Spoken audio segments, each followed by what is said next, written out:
WGBH, Boston, presenta, en asociación con el Museo de Arte Metropolitano, un proyecto de Annenberg CPB.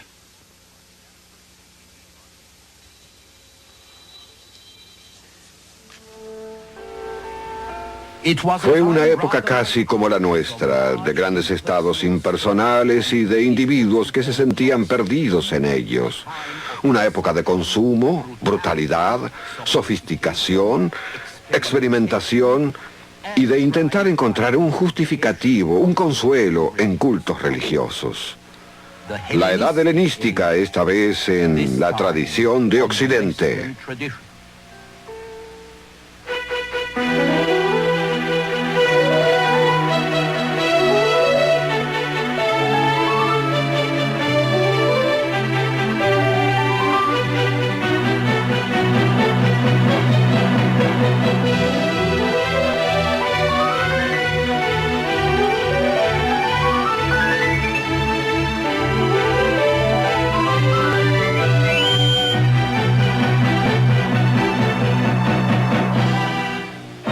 La tradición de Occidente.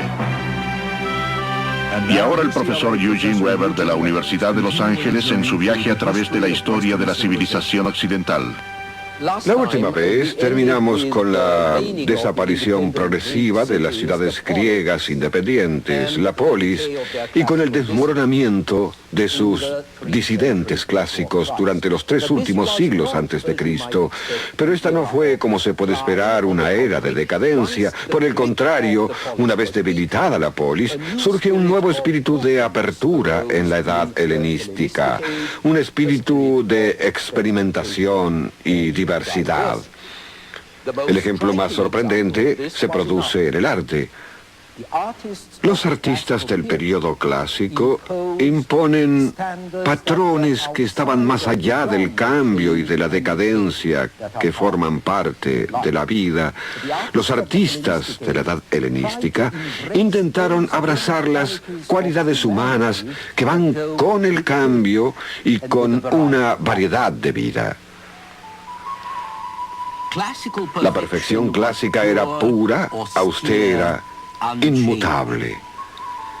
El objetivo de los artistas de la Grecia clásica y preclásica había sido el logro de formas ideales e intemporales, calmas, fijas en su perfección.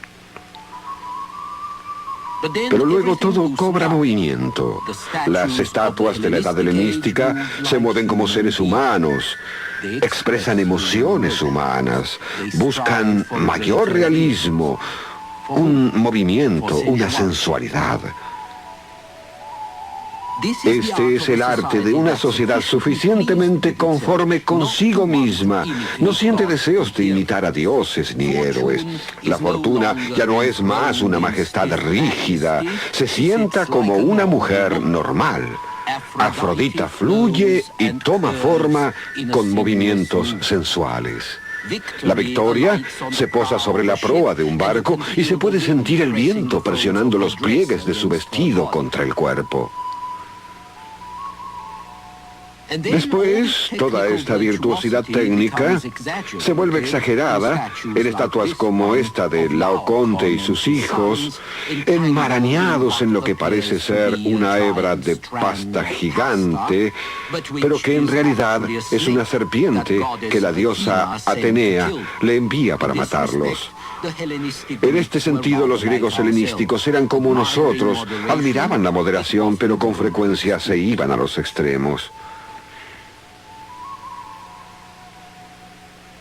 Y si gran parte de este arte, con sus formas barrocas y su tristeza melosa y grotesca, es menos admirado que sus predecesores clásicos, también es más natural, más dramático, más dinámico y, sobre todo, se inclina más a las referencias históricas.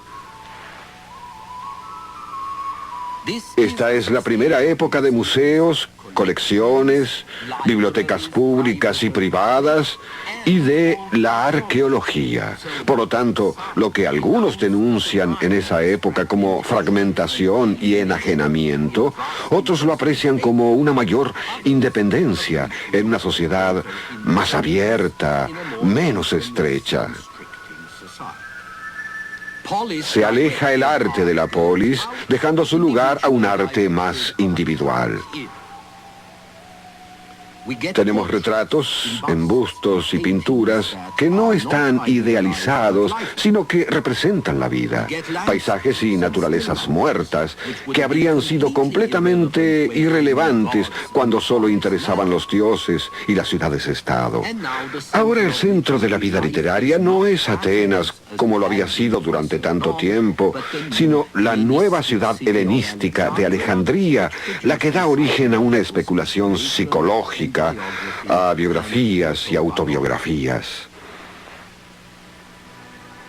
En esta escena teatral, los amantes luchan no contra los dioses, sino contra padres y rivales. Y no se hace referencia a valores supremos, sino a las voluntades, dotes, cartas robadas, como en una obra moderna. Y el público también desea finales felices. No solo las desventuras inevitablemente tristes de la clásica tragedia griega. Hay un mercado más amplio para el arte, así como también un gusto más variado del público. Es más vulgar, menos noble que el del siglo V o VI antes de Cristo. Refleja una sociedad común, insegura, intranquila, excitada, pero más viva, más como la nuestra. Otro aspecto familiar del mundo helenístico es la experiencia social personal en la comunidad que se había trasladado de una escala humana accesible en donde la persona podía afectar al medio ambiente si lo deseaba, a una sociedad fragmentada y despersonalizada. Si se deseaba llevar una buena vida, ya no se podía seguir más la filosofía de Platón, que decía, hagamos una buena sociedad hace hombres buenos, los hombres buenos llevan una buena vida. Y si se deseaba formar parte del mundo, ya no se podía permanecer en la polis, porque la polis importaba cada vez menos. Se debía entrar al servicio de uno de los grandes reyes que gobernaban en Macedonia, Egipto o Siria. Estos reyes gobernaban sobre pueblos tan diferentes que se veían prácticamente obligados a asumir la tradición oriental de un rey dios, porque sólo así podían mantener unidos bajo sus leyes o territorios, tribus y ciudades tan diferentes. Hasta los reyes menores tenían pretensiones basadas en los delirios de grandeza de Alejandro. Pero tales pretensiones eran completamente contrarias a los valores griegos, con que se debía ceder en algo, y si no lo hacían los reyes, deberían hacerlo los griegos. En el siglo IV a.C., cuando Alejandro escribe a los griegos pidiéndoles que lo adoraran como a un dios, los espartanos lo toman con calma y con una mezcla de practicidad y escepticismo. Si desea ser un dios, dicen, que sea un dios. Se puede ver a lo que condujo esta actitud observando a Antíoco I de Comágenes, un rey helenístico del siglo I a.C. Cuando construyó su tumba en Nebroda, ahora en Turquía, Antíoco ordena cortar la cima de una montaña de 2.870 metros de alto y hace colocar un túmulo, un montículo sepulcral de 140 metros de alto, con las estatuas colosales de los dioses griegos y persas, en medio de los cuales se encuentra sentado un dios entre los dioses. La arrogancia o tal exageración fue una ruptura radical con la tradición griega de moderación. También ofendía a las ideas griegas de la dignidad de los hombres libres, sujetas solamente a las leyes de la polis. Pero habían terminado hacía tiempo los días de la polis autónoma. Ahora el poder se encontraba en los reyes. De modo que surge el problema de cómo se adaptaría un hombre de pensamiento libre a la nueva situación. ¿Qué debería hacer si deseaba vivir como un buen hombre, un hombre honesto que sigue sus propios principios? ¿Debería mantenerse alejado? ¿Debería actuar? Y si actuaba, ¿qué normas debería seguir? Este es el problema de varias escuelas helenísticas de filosofía, los problemas que debían enfrentar. Y a pesar de las diferentes respuestas, todos estaban de acuerdo en que el hombre debía encontrar la fuente de la libertad y justicia en sí mismo. La libertad, en tiempos clásicos, consistía en una obediencia a las leyes de la ciudad y de sus dioses. Pero en la edad helenística, debería consistir en una libertad interna que tenía que surgir de la unión del orden cósmico con uno mismo. El hombre sabio es libre, aunque sea un esclavo, siempre que pueda establecer y retener su libertad eterna. Si él es su propio amo, entonces no tiene ningún otro. Ningún humano puede intimidarlo. Las pasiones, temores, codicias, deseos, no pueden hacer temblar su integridad. No siente ni la ausencia ni el ansia de fortunas ultrajantes, sino que aprende a no preocuparse por los deseos, ni por el destino, ni la fortuna, porque él es más autónomo de lo que puede ser cualquier polis. Los cínicos, cuyo representante más conocido fue el filósofo Diógenes, tenía una de las tantas recetas para lograr tal autonomía y separación. Esencialmente creían en ser pobres, rudos y no convencionales, mantenerse alejados de la sociedad, evitar la familia o cualquier tipo de propiedad y mendigar para mantenerse vivos. El mismo Diógenes vivía en un tonel o en cualquier otra cosa que encontrase como refugio en las calles de Atenas. Esta es la descripción del siglo XVI de una famosa historia sobre este filósofo, en la cual Alejandro le pregunta si hay algo que él pueda hacer por el anciano, y a la que Diógenes responde pidiéndole que se quite de la luz del sol. Esta es una forma de evadir el destino, abandonar todo y ser rudos con los demás. Otra forma es evitar a los demás y al mundo, excepto por las almas de algunos parientes y por las cosas básicas que se necesitan para llevar una vida civilizada. Evitar el dolor, evitar la preocupación y las ansiedades provocadas por los intereses mundanos. Buscar solo el placer. La palabra hedonismo deriva del término griego placer, pero no se refiere a los placeres vulgares del cuerpo, sino a los que se derivan de una mente en paz. Esta era la doctrina del filósofo Epicuro, quien vivió desde el año 341 hasta el 270 a.C., puesto que su doctrina recomendaba alejarse del mundo, nunca tuvo influencia política ni histórica.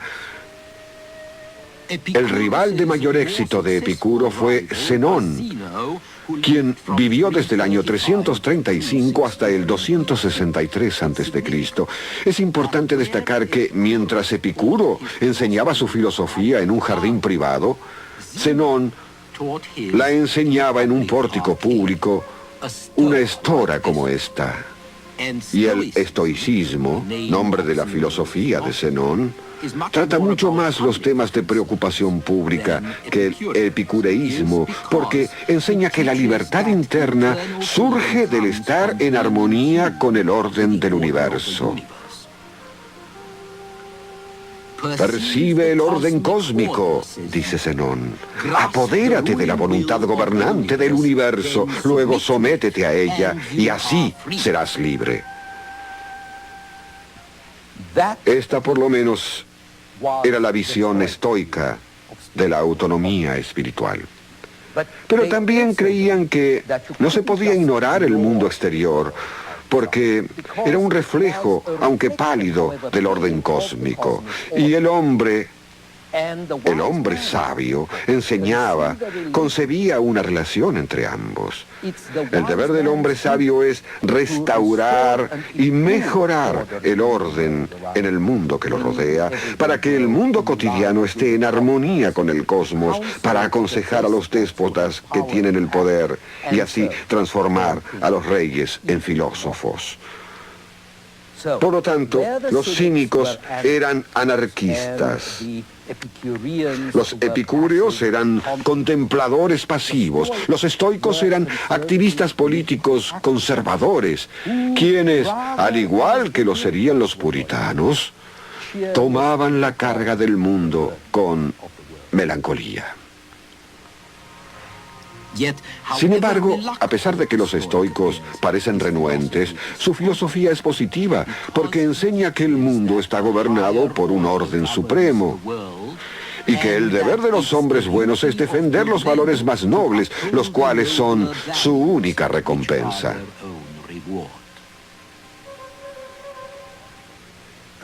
El biógrafo del siglo III a.C.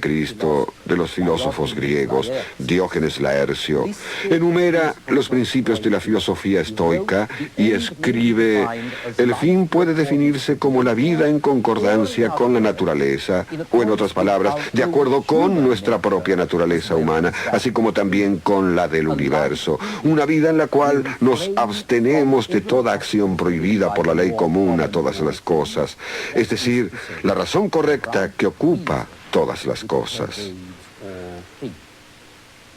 Esta creencia estoica es una ley moral de la naturaleza y que comprende a todas las personas. Fue traducida a términos legales romanos y se transforma en la sanción que hay detrás de los gobiernos, pasando a la Edad Media y aún más allá.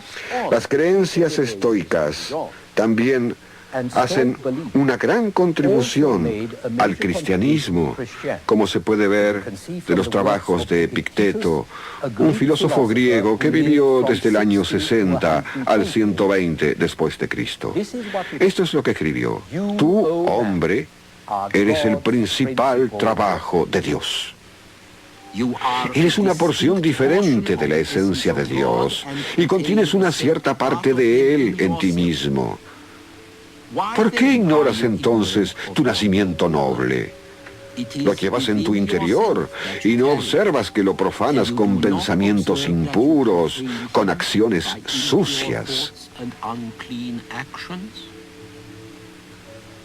Mientras tanto, sin embargo, hay otro aspecto más oscuro del periodo helenístico: la persistencia y la popularidad de las religiones primitivas arcanas.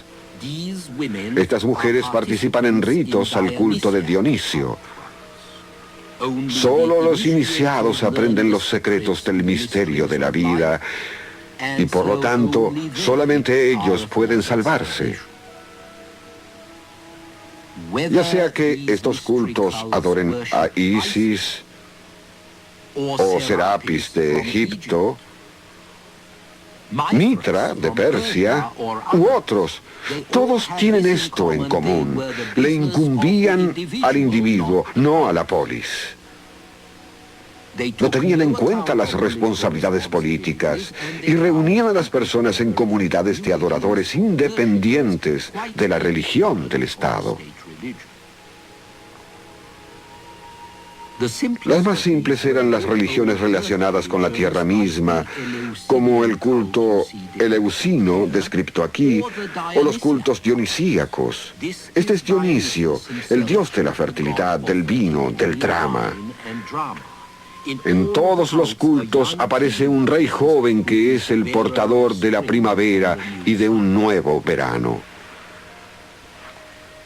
Aparece como el salvador de la tierra a la que el invierno dejó fría y sin vida y que ha sido sentenciada a la esterilidad por todas las poluciones del pasado. Y por extensión, el joven rey también es el salvador y el purificador de la humanidad, trayendo una nueva era al mundo. Luego hay una dama la antigua diosa de la tierra o de la fertilidad, la madre o hermana o esposa del Salvador, quien con frecuencia es virgen y madre, y que aparece por todo el Mediterráneo con una gran variedad de formas y nombres. Por último están los cuerpos celestiales, el sol, visto aquí en su carro, la luna, las estrellas representadas por estos niños que salen a la luz luego del atardecer. Durante siglos se mantiene esta adoración al sol en Persia. Eventualmente nos trae el culto de Mitra, el sol sin conquistar, quien aparece aquí matando a un toro para garantizar el retorno de las estaciones. Mitra fue particularmente popular en Roma durante el siglo II y resultó ser el principal rival del cristianismo. Después del Sol, había planetas en las 7 esferas que rodeaban a la Tierra. Sus movimientos reflejaban la voluntad de la providencia. Su poder afectaba todo, hasta los 7 días de la semana. Junto a estos cuerpos celestiales, la vida y el esfuerzo humano son vagos. La religión, hacia la última etapa de la antigüedad, está inmersa en planes de escape de la prisión de la Tierra, de los planetas y de las estrellas. Los hombres y mujeres son los juguetes del destino y del azar, así como de los males locales y de los demonios de la tierra. Pero si el hombre podía alejarse, pasar la esfera de la tierra, pasar la esfera de la luna y de los otros gobernantes del universo, entonces podía llegar a la esfera del Dios Supremo, cualquiera fuese su nombre, donde encontraría una verdadera existencia y libertad, la unión suprema con Dios. Se debía enseñar la clase de conocimiento que le permitiría llegar hasta ese punto. Se debía iniciar a los hombres, como en esta ceremonia en el templo de Isis. De manera que tenemos sacerdotes, profetas y maestros. Pero por sobre todo, la figura de un redentor, un Dios salvador, quien está conectado con figuras como Atis o Adonis en Asia Menor, u Osiris en Egipto, Dionisio en Grecia, y la idea especial judía del Mesías que salvaría a los elegidos. Este Redentor tiene varios nombres, particularmente el de Cristo, el señalado. Y sobre todo, Él es, en un sentido muy profundo, hombre o el Hijo del Hombre, aunque también sea un Dios. El razonamiento es el siguiente: puesto que el Dios Supremo es invisible por ser espíritu, hizo al hombre a su semejanza. En consecuencia, Dios también es un hombre. Él es el hombre verdadero, supremo, perfecto, eterno, de quien todas las personas con cuerpo son tenues copias. Este Dios ideal, primer hombre, es el Padre, mientras que el Redentor, el Salvador, es su Hijo, la imagen del Padre o el Hijo del hombre. Generalmente este Salvador baja del paraíso para salvar a la humanidad. Y una vez terminado su trabajo, vuelve al paraíso para sentarse junto a la gloria de su Padre. Y de ahí en más, los hombres a quienes ha elegido podrán unirse a Él.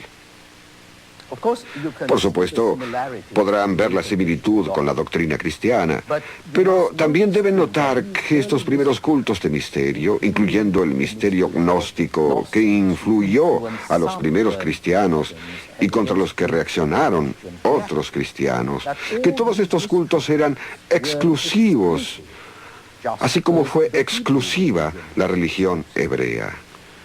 Había un grupo de elegidos, cada uno con un contrato particular o un pasaje hacia la salvación.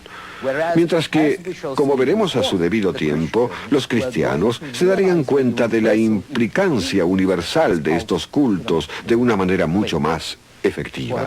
Por el momento, me gustaría destacar que es imposible no ver el desarrollo de estas religiones como una ayuda emocional para los hombres y mujeres, quienes sin ellas sentirían que se enfrentan al mundo solos y quienes descubren que sus poderes originales no eran simplemente los de una prueba. De este proceso surge una nueva clase de autoconciencia, un sentido de privacidad personal e interna, sentido que los griegos de la Edad Clásica nunca tuvieron. Los hombres y mujeres fabricaban lentamente almas para ellos mismos, así como también iglesias, cuyos valores, derechos e instituciones se establecían por primera vez fuera de la comunidad política, para bien o para mal. En nuestro próximo programa hablaré sobre el surgimiento de Roma.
Un proyecto de Annenberg CPB.